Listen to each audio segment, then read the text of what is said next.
Hello दोस्तों, मैं आप सभी का स्वागत करता हूं आपके अपने YouTube चैनल रेम्बो बाबा कंपटीशन में। हम पढ़ रहे हैं यूपी पुलिस एसआई 2025 के लिए मूल विधि, और मूल विधि में हम पढ़ रहे हैं प्रमुख न्यायिक निर्णय। क्या पढ़ रहे हैं? प्रमुख न्यायिक निर्णय, जिसमें हम कुछ निर्णयों को क्या कर चुके थे, पढ़ चुके थे। आज चलिए उससे आगे हम क्या करते हैं, आगे के न्यायिक निर्णयों को क्या करते हैं हम देखते हैं। चलिए बिना किसी देरी के हम न्यायिक निर्णयों को देखते हैं। तो इम्पोर्टेंट है, उसको हम देखते हैं। तो इसमें प्रमुख न्यायिक निर्णय, ठीक। अब हम देखते हैं, इम्पोर्टेंट है। इसमें कौन सा है? वो है मदन लाल बनाम मध्य प्रदेश। कौन सा? मदन लाल बनाम, कौन सा है? मदन लाल बनाम मध्य प्रदेश। कौन सा? मदन लाल बनाम मध्य प्रदेश। और ये कब का है? तो ये है 2015 का। कब का? ये 2015 का केस है। ये किससे संबंधित है? तो ये 12 वर्ष से कम की आयु की बच्चियों के साथ रेप से संबंधित ये क्या है? मामला था। क्या था? 12 वर्ष से कम की आयु की, जो 12 वर्ष से कम आयु की जो बच्चियां हैं, महिलाएं हैं, उनसे, उनके साथ रेप करने की कोशिश या रेप अगर कोई करता है तो उससे संबंधित था। तो इसको अगर समझें तो ये क्या था, इसको अगर ज़्यादा और समझें तो जो ये मदन लाल है, क्या है? ये इसमें अपराधी था। इसने क्या किया था? ये मध्य प्रदेश, कहाँ का? मध्य प्रदेश। कहाँ से? मध्य प्रदेश था। इसने क्या किया था? एक 7 वर्ष की बच्ची, क्या? एक 7 वर्ष की बच्ची के साथ क्या करने के साथ? रेप करने की कोशिश की थी। क्या की थी? रेप करने की कोशिश की थी। कितने? तो जब ये पाया गया तो इसमें अपराधी कौन? मदन लाल पाया गया। कौन पाया गया? मदन लाल आरोपी पाया गया। तो तब इसमें क्या किया गया फिर?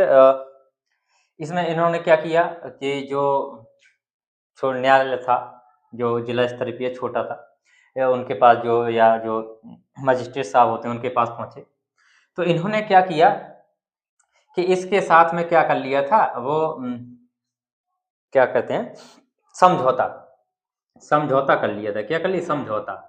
रेप के बाद इसमें क्या कर लिया था इन्होंने? समझौता कर लिया था। फिर ये केस पहुंचा सुप्रीम कोर्ट में। कहाँ पे? कोर्ट में पहुंचा। जब ये कोर्ट में पहुंचा तो आपने कई बार देखा भी होगा, ये चीज़ महसूस की होगी कि यदि किसी के साथ कई बार रेप होता है या कुछ ऐसे कोई अपराध होते हैं, तो या तो अपराधी को, क्या, जो व्यथित व्यक्ति होता है उसको डरा धमका के उसके साथ राजीनामा कर लिया जाता है, या देखा होगा कई बार महिलाओं के साथ में जो होता है तो उससे क्या शादी करके वो समझौता कर लिया जाता है कि चलो हम शादी कर लेते हैं, या उसको पैसा देके उसको क्या डरा धमका के उसके साथ समझौता कर लिया जाता है। तो इसी प्रकार इसमें भी क्या समझौता होगा? क्या होगा? समझौता होगा, ठीक है। तो जब कोर्ट के पास फैसला पहुंचा तो कोर्ट ने कहा कि ये जो कार्य है ये क्या है? समझौते के लायक नहीं है। क्या है? समझौते के लायक नहीं है, के लायक नहीं है। तो इसमें कोर्ट ने आदेश दिया कि यदि कोई भी ऐसा कोई केस होता है, जो उसमें दिया कि 12 वर्ष के से कम बच्चियों के साथ, 12 वर्ष से कम उम्र की बच्चियों के साथ यदि कोई रेप करता है या रेप करने की कोशिश करता है तो उसके साथ क्या समझौता नहीं किया जाएगा, ना ही शादी के साथ, शादी का झांसा देके, ना ही किसी भी तरीके से समझौता नहीं होगा। तो इसी से संबंधित उन्होंने ये निर्णय दिया कि समझौता नहीं होगा। क्या होगा? समझौता नहीं होगा, और उस पर क्या होगा? जो केस होगा वो केस चलेगा। तो इसमें लिख सकते हैं कि इसमें ये क्या था, ये किससे? ये 12 साल, ये क्या, 12 साल से कम उम्र की लड़कियों 12 वर्ष से कम उम्र की लड़कियों के साथ किसी रेप से संबंधित, अगर लड़कियों के साथ किसी रेप से संबंधित था। इसमें फैसला क्या दिया कोर्ट ने? फैसला क्या दिया था, फैसला क्या दिया था कि कोई भी यदि ऐसा कोई कार्य करता है तो उस पे क्या है, समझौता नहीं होगा। क्या होगा, समझौता नहीं होगा। समझौता क्या नहीं होगा, समझौता। आरोपी को समझौते की आड़ में बचाने की अनुमति नहीं दी जाएगी। तो ये लिख लो, ये लिखो जो उसने कहा, कोर्ट ने कहा था। क्या कहा था, कोर्ट ने कहा था आरोपी को बचाने की, आरोपी को समझौते की आड़ में, समझौते की आड़ में या आड़ से क्या, बचाने की क्या है, अनुमति नहीं है। ठीक है, इसमें क्या मतलब समझौता नहीं हो सकता। क्या हो सकता है, यदि कोई व्यक्ति ऐसा कोई कार्य, जघन्य कार्य करता है तो समझौता नहीं होगा, उसको क्या होगी, सजा होगी। ठीक है, इतनी चीज आपको समझ में आई होगी, तो ये चीज आप समझ सकते हैं। अब चलते हैं नेक्स्ट की ओर। हम इतना नहीं खींचेंगे ज़्यादा इसको। अब हम जो इम्पोर्टेंट फैक्ट हैं, बाकी अगर आपको जो अच्छा लगे तो आप लोग क्या कर सकते हैं, केस है आपके पास और आप उस पर गूगल कर सकते हैं, किसी में भी डाल के उसमें पूरी डिटेल उसकी बहुत अच्छी तरीके से पढ़ सकते हैं। ठीक है, बाकी जितनी ज़रूरत है मैं उसकी बताता चलता हूँ। बाकी हम अंदर नहीं घुसेंगे इसके अंदर कि क्या हुआ कैसे हुआ, तो मेन चीज हम लिखेंगे, क्या केस था, निर्णय क्या था, ये चीज। ठीक है, चलिए नेक्स्ट केस है, ये भी क्या है, इम्पोर्टेंट है, बहुत इम्पोर्टेंट है। ये क्या है, ओल्गा टेलिस। क्या है, Olga Tellis, Olga Tellis, Olga Tellis बनाम नगर निगम, बनाम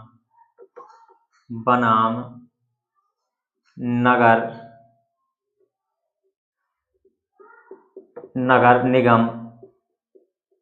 और ये कब का है, बनाम नगर निगम कब का, 1985 का। कब का, 1985 का ये केस है। ठीक है, तो ये किससे संबंधित है, ये किससे संबंधित है, ये जीवन के अधिकार से संबंधित है। ये किससे, ये जीवन के अधिकार, किससे, जीवन के अधिकार से संबंधित है।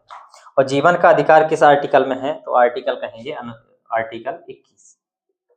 किससे संबंधित, आर्टिकल 21।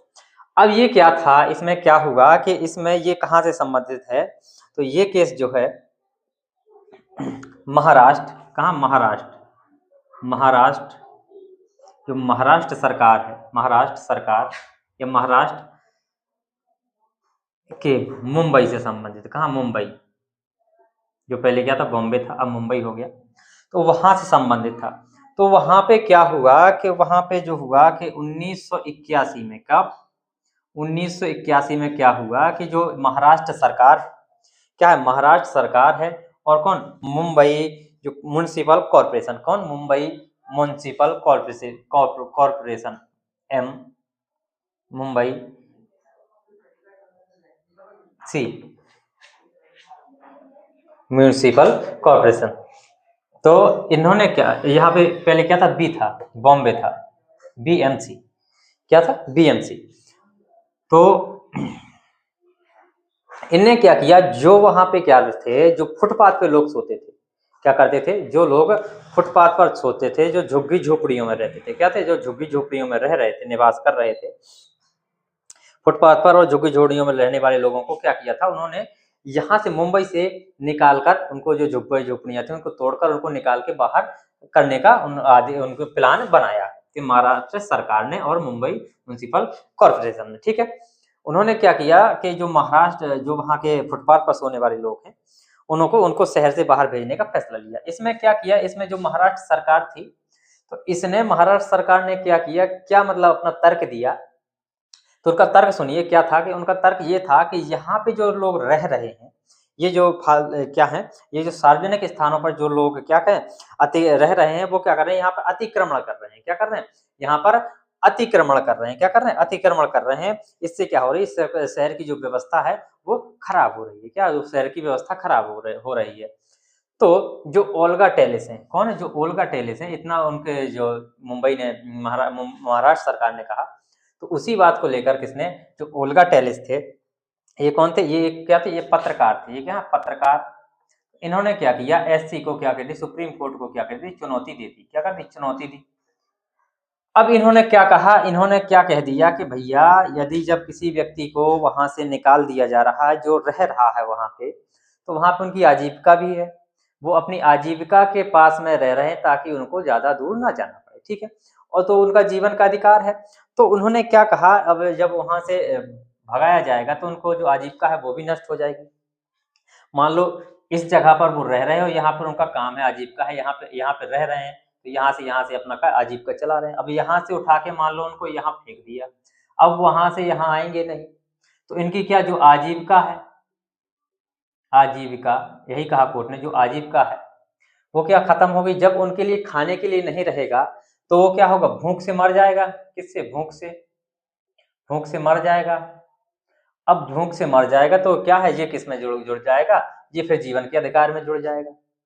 तो यही उन्होंने क्वेश्चन किया, यही उन्होंने प्रश्न पूछा। क्या प्रश्न पूछा कि देखते हैं कि क्या, देख सकते हैं क्या पूछा कि क्या जो फुटपाथ वासियों को वहां से हटाना उनके जो अनुच्छेद 21 है, जो जीवन का अधिकार है, उसका उल्लंघन है। तो क्या लिखा, उन्होंने कहा कि क्या फुटपाथ फुटपाथ फुटपाथ वासियों को,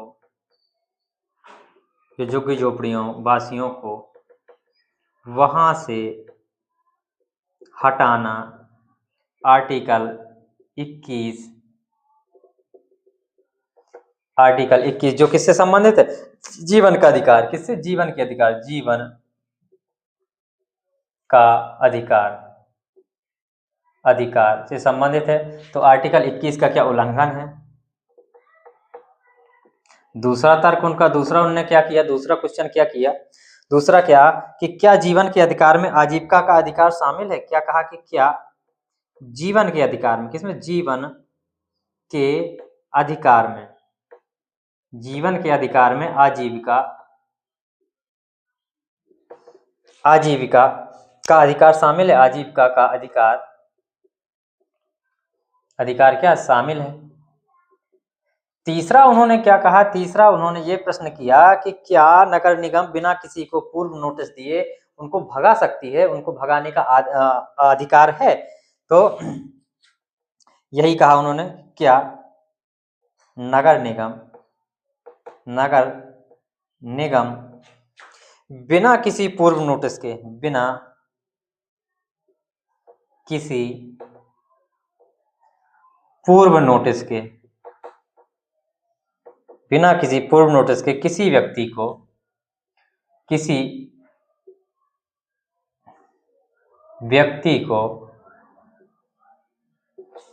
क्या कर सकती है, फुटपाथ से हटा सकता है। फुटपाथ से क्या कर सकता है, हटा सकता है, ठीक है।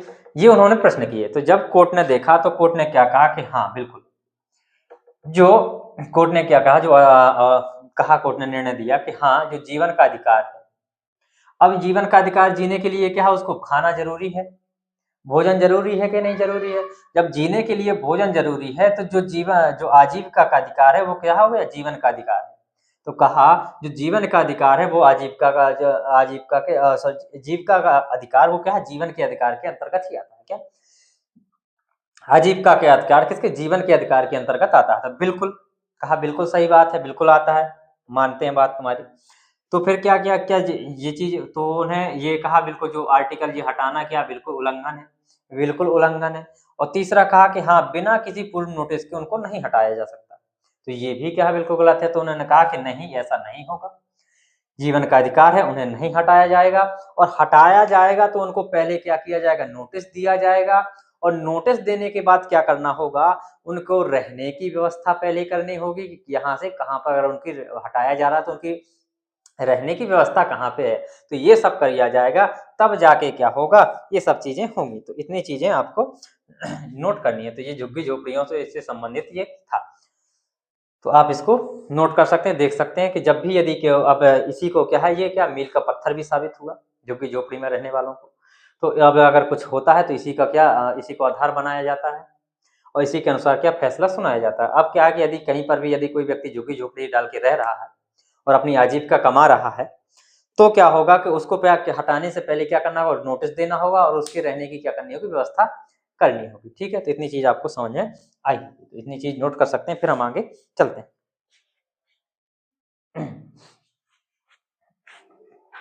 अब चलते हैं आगे।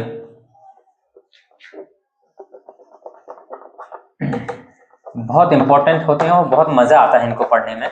अब ये आपको कहानी सी सुनने में मजा आ रहा होगा, आप लोग अगर जब सर्च करके, ये तो मैंने बहुत शॉर्ट बताया, आप लोग जब सर्च करके देखेंगे और उसको पढ़ेंगे तब जाके आपको और मजा आएगा, इसमें इंटरेस्ट बढ़ेगा। तो इंटरेस्ट बढ़ेगा तो आपको पढ़ने में, पढ़ाई में भी मन लग जाएगा। तो ये चीजें होती हैं।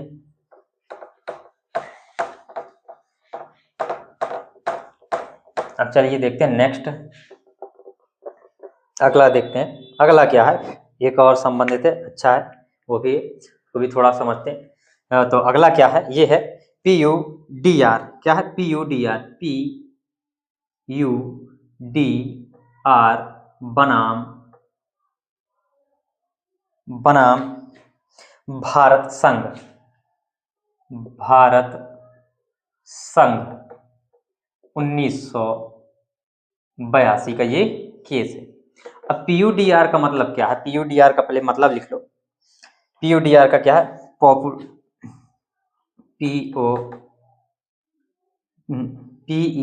People's, people's union, pupils in union for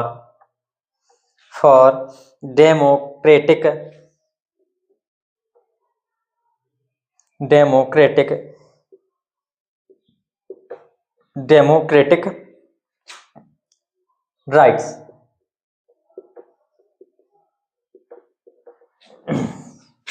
ये इनका फुल फॉर्म है। इसको अन्य नाम से, इसका अन्य नाम और किस नाम से जाना जाता था, इसको जाना जाता है एशियाड वर्कर्स केस। क्या? एशियाड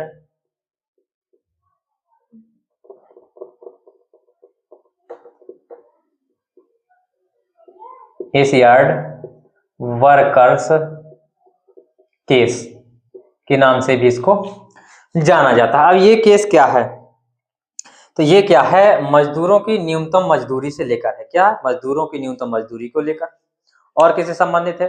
जो बाल श्रम होता है उससे संबंधित है, महिलाओं का जो श्रम है उससे संबंधित है। तो इसी से संबंधित है। इसमें क्या है, मेन चीज क्या है, ये किससे संबंधित है, मेन चीज है वो न्यूनतम मजदूरी से। इसमें क्या हुआ था कि 1982 के टाइम पे क्या होना था, दिल्ली में क्या एशियाड खेल होने थे। क्या? एशियाई खेल। क्या? एशियाई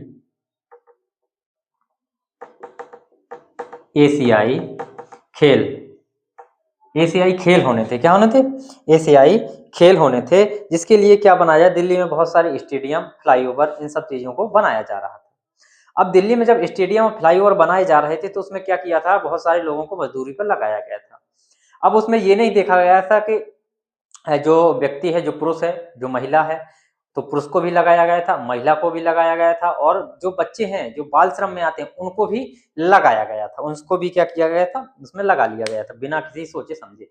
अब इसमें जो महिलाएं थी उनके साथ भी गलत हो रहा था, अत्याचार हो रहा था, सब चीजें हो रही थी, बाल श्रम भी हो रहा था। तो उसमें जब देखा गया कि जो ये संगठन है DU, ये क्या, ये एक संगठन है, संगठन ने वहां देखा तो वहां पे क्या था कि जो पुरुष था और एक क्या महिला, तो इनकी जो क्या थी, जो न्यूनतम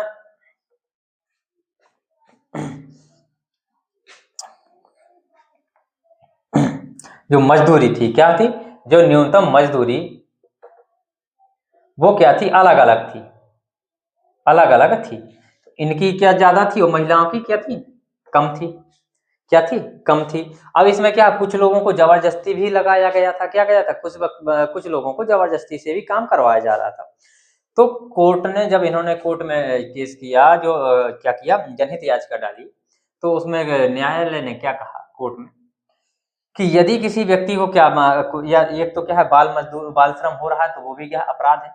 यदि इनमें से किसी को भी क्या जबरदस्ती कार्य करवाया जा रहा है तो भी वो बाल श्रम के अंतर्गत आएगा। ठीक है, बंधुआ मजदूरी के अंतर्गत वो हो जाएगा। ठीक है, और पुरुषों की और जो न्यूनतम मजदूरी है वो भी क्या है, अलग अलग है। तो इसमें कोर्ट ने फैसला दिया था कि जो मजदूरी है, जो महिला की मजदूरी है, क्योंकि काम तो बराबर दोनों कर रहे हैं, तो जो मजदूरी महिला को मिलेगी वही पुरुष को मिलेगी, जो पुरुष को मिलेगी वो महिला को मिलेगी। मजदूरी क्या होनी चाहिए, बराबर होनी चाहिए। क्या होनी चाहिए, जो न्यूनतम मजदूरी है वो क्या है, बराबर होनी चाहिए। इसमें बलाश्रम और भी कई चीजें थी, तो इन सब में केस यही चीज आया था। ठीक है, इसमें लिख सकते हैं कि ये क्या था, ये किससे, न्यूनतम मजदूरी से संबंधित मामला था। क्या, न्यूनतम न्यूनतम न्यूनतम मजदूरी, मजदूरी से संबंधित,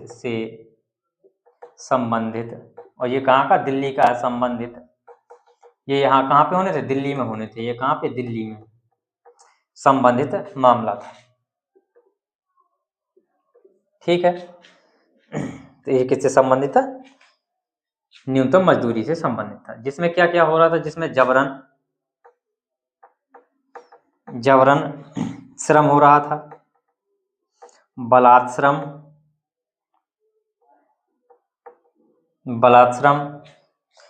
और क्या, जो न्यूनतम मजदूरी और न्यूनतम मजदूरी,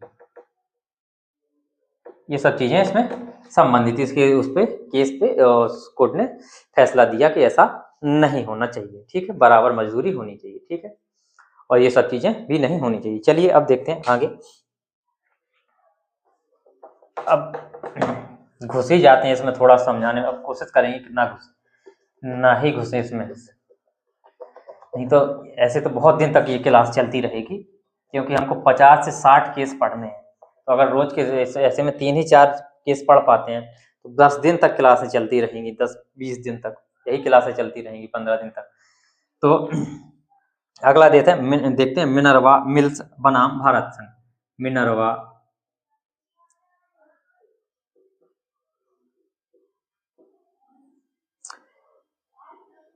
मिल्स बनाम भारत संघ। तो ये कब का, 1980 का है। कब का है ये केस, 1980 का है। ये किससे है, तो ये है संविधान संशोधन से संबंधित है। ये किससे, संविधान संशोधन से संबंधित है। ठीक है, इसमें जो न्यायिक पुनर्वलोकन होता है उसमें क्या है, एक बार जो संशोधन कर दिए किसी ऐसी चीज में जो हमारे मूल अधिकार है उन सब चीजों में, तो उसी को लेकर ये केस किया गया था कि इन पे कोई संशोधन, जो संशोधन के 368 के तहत होता है, वो संविधान संशोधन हर चीज में नहीं हो सकता, कुछ चीजों में ही संशोधन हो सकता है। ठीक है, तो उसी संबंधित था। तो ये किससे कहेंगे, ये एक था न्यायिक पुनर्विलोकन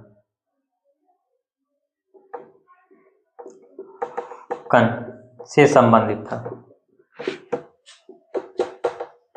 ठीक है, ये इससे न्यायिक पुनर्विलोकन से संबंधित मामला था। तो इतनी चीजें इतनी बहुत पर्याप्त है, बाकी ज्यादा नहीं घुसना है। और देखते हैं आगे देखते हैं कि वर्धी चंद्र बनाम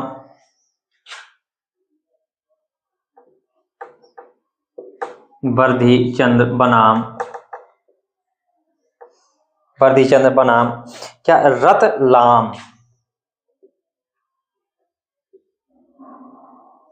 रतलाम नगर पालिका परिषद 1980। नगर पालिका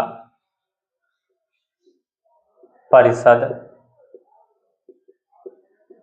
1980, ये केस था। ये केस कहाँ से, ये मध्य प्रदेश से संबंधित है। जो मध्य प्रदेश का ये रतलाम है, मध्य प्रदेश। ये कहाँ, ये मध्य प्रदेश में है। ठीक है, तो यहाँ पर क्या था कि ये किससे संबंधित है, ये है जो ये साफ सफाई से संबंधित है, स्वच्छता से संबंधित है। किससे, साफ सफाई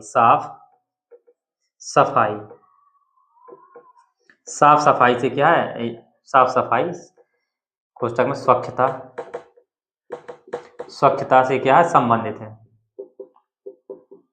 यहाँ पर क्या था कि यहाँ पर जो क्या थी, यहाँ पर जो नालियां थी बहुत गंदी थी, वहां पर गंदा पानी बहता था, तो वहां बीमार होते थे लोग। और यहाँ पर ही क्या एक शराब बनाने वाली फैक्ट्री थी, उससे भी क्या है जो गंदा पानी निकलता था वो भी दिक्कत करता था, जिससे क्या था लोग यहाँ के बीमार होते थे। ठीक है, तो उसी संबंधित साफ सफाई के लिए इन्होंने क्या किया, याचिका लगाई। तो जो नगर पालिका परिषद है उसने भी अपने क्या तर्क दिए कि यहाँ पर क्या मेरे पास पैसे नहीं है, क्या है मेरे पास पैसे नहीं है, और ये लोग जो है यहाँ पर गंदी जगह पर खुद ही बसने के लिए आए। पहला तर्क मेरे पास पैसा नहीं है, दूसरा तर्क था कि ये लोग क्या है यहाँ खुद ही इस जगह पर बसने के लिए आए हैं। तो कोर्ट ने इसको तुरंत नकार दिया कि ये सरकार की ऐसी कोई संस्था नहीं है जिसके पास पैसे की कमी हो और आप ये अपना काम लापरवाही से कर रहे हैं, ऐसा ये कोई लापरवाही बरती नहीं जाएगी। तो वहाँ पे साफ सफाई से ये क्या था, संबंधित था। तो जो झुग्गी झोपड़ियों से संबंधित था। ठीक है, इतनी चीजें आप समझ सकते हैं। ठीक है, इतनी चीज नोट कर सकते हैं, फिर हम आगे चलते हैं। इसमें कहीं कोई दिक्कत हो तो आप देख सकते हैं, थोड़ा सा और देख लेते हैं कुछ।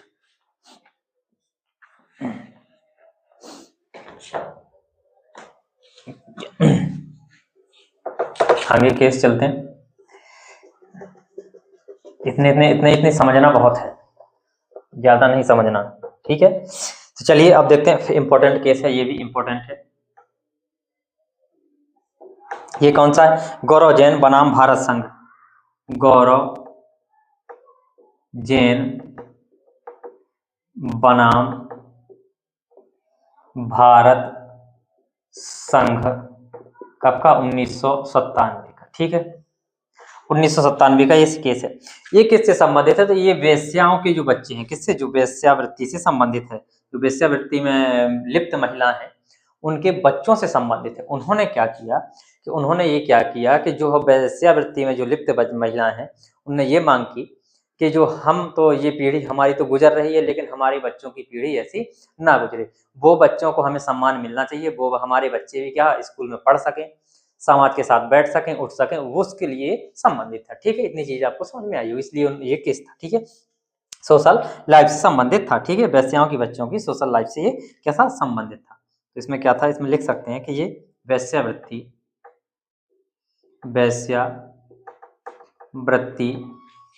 से संबंधित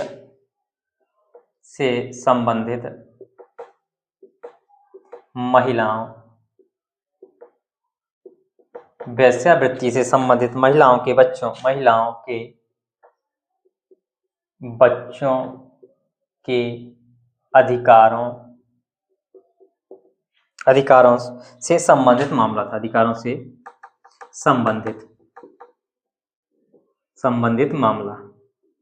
ठीक है, ताकि उनके बच्चों को भी क्या, वो भी पढ़ सकें और वो भी ये जो काम जो कर रही हैं वो छोड़ सकें, उससे अलग हो सकें। ठीक है, इसलिए वो है। तो वेश्याओं के बच्चों की जो सोशल लाइफ है जो उसी से संबंधित था। वेश्याओं लिख सकते, वेश्याओं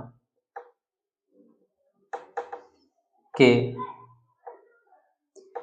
बच्चों की सोशल से संबंधित, सोशल लाइफ से संबंधित था। ठीक है, इतनी चीज आप नोट कर सकते हैं, कुछ ज्यादा नहीं है। फिर हम चलते हैं आगे।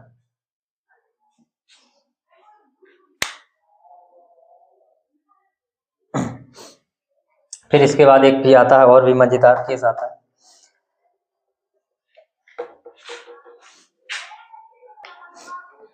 उसको क्या देखते हैं, उस केस को भी देख लेते हैं, थोड़ा समझ लेते हैं। ज्यादा नहीं समझना, थोड़ी सा ही समझते हैं, बाकी आप पढ़ सकते हैं गूगल पे सर्च करके। ठीक है, आजकल इतने सोर्स हैं जिससे हम देख सकते हैं कुछ भी। तो क्या है, दिल्ली डोमेस्टिक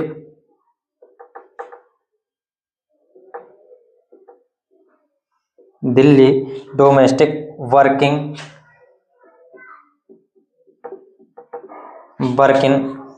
फोरम वुमेन्स, ऐसा ही है, वुमेन्स बनाम भारत संघ का 1994। कब का? 1994। तो ये किससे संबंधित था? ये कार्यस्थल में महिलाओं से संबंधित था।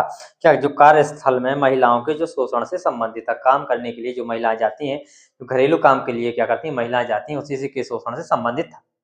जिसमें क्या था कि एक जो जो क्या थी, जो महिलाएं थी, वो 6 महिलाएं थी, वो क्या कर रही थी, ट्रेन से ऐसी घरेलू कार्य के लिए क्या कर रही थी, सफर कर रही थी। ठीक है, जो महिला 6 महिलाएं सफर कर रही थी, तो उन सब ट्रेन में क्या हुआ कि उनके साथ कुछ सेना के जवानों, किन्होंने, सेना के जवानों, सेना के जवानों, ठीक है, सेना के जवानों ने, उन्होंने क्या किया था, इनके साथ जबरदस्ती की थी। क्या की थी, जबरदस्ती इनके साथ छेड़खानी, ये सब चीजें की थी। ठीक है, तो उसी से संबंधित, उसी को उठाया गया था। तो फिर उसी में बताया गया था, यदि उसी में ये सब चीजें आई कि किस क्या चीज आई कि उनकी जो कामकाजी जो महिला हैं, उनके जो अधिकार थे, उनको क्या बरकरार रखा जाए, उनके साथ कोई भी ऐसी डोमेस्टिक वायलेंस या कोई भी ऐसी चीज ना हो, जिससे कि वो क्या हो, अपना जीवन याचिका चला सकें। ठीक है, तो ये किससे संबंधित है, ये लिख सकते हैं, कार्यस्थल, कार्यस्थल